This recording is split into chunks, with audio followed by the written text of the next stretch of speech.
Part 5, we're getting into the tech bros. I'm going to do my best to just kind of Cliff Notes version this next section of this deep dive because I fear the synapses in my brain will stop firing if I talk too much about tech bros. 1999, Zip2 gets sold.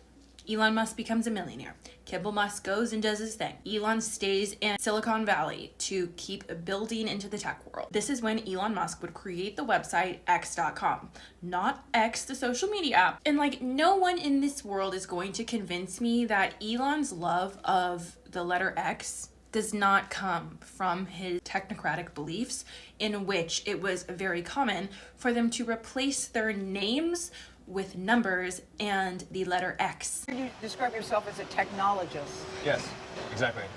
Technologist.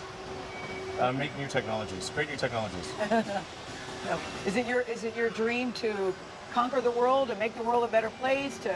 What is your dream? I mean, technology is like magic, you know. I think technology is the closest thing to magic that we have in the real world. What's the closest thing to being a wizard in the real world? And that's like creating new technologies. Using the millions of dollars that he made from selling Zip2, he then turned that money into X.com. And X.com, it was just like an online banking website where you could make money transfers via the internet. Within about 2 months of Elon launching X.com, the website had about 200,000 active members. While Elon Musk was the founder of X.com, he did rely very heavily upon investors to get X.com off the ground. But those investors did not think that Elon Musk had the experience to be the CEO of such a quickly growing banking website at his age with his lack of experience. This is when the investors would get together and oust Elon as the CEO of X.com and replace him with the Intuit software CEO, Bill Harris. Elon was still a board member and still had a great deal of power within X.com,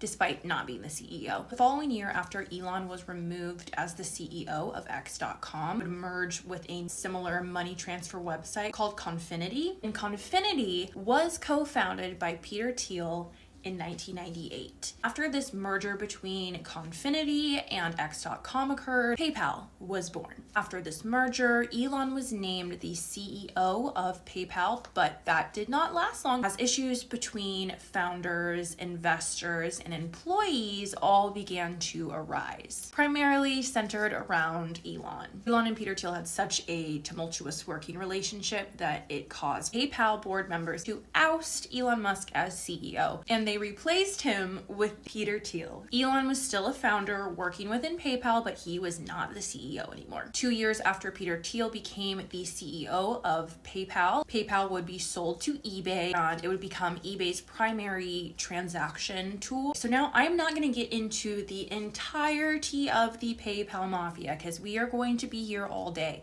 if we did that.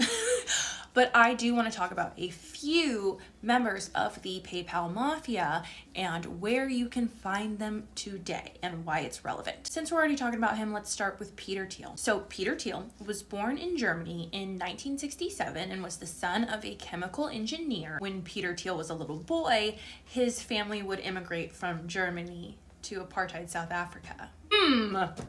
What is going on? Apartheid South Africa is where Peter Thiel would spend a large deal of his childhood. Peter Thiel's father, a German chemical engineer, ran uranium mining operations for the apartheid regime in South Africa. I think I've seen this movie before. Illegal mining operations, benefiting from apartheid. And these illegal mining operations would take place for years and just be completely devastating to the indigenous people of South Africa. And the whole reason that the apartheid regime was forcing these indigenous people to mine for uranium was so that they could collect it and create nuclear weapons with it. As an adult, after growing up in apartheid South Africa on the side of the oppression, Peter now describes his feelings towards apartheid as a good and valuable system that creates strong economies. I won't bore you with all the details of Peter Thiel's childhood because who fucking cares, right? I'm really just trying to wake up your guys' pattern recognition right now, okay? Just trying to wake it up. Peter Thiel also owns multiple other companies and hedge funds. And Peter Thiel is also an author, and he wrote a very interesting book back in 1995 alongside another tech bro named David Sachs. Go to part 6 because this book that David Sachs and Peter Thiel published is so revealing. It's terrifying.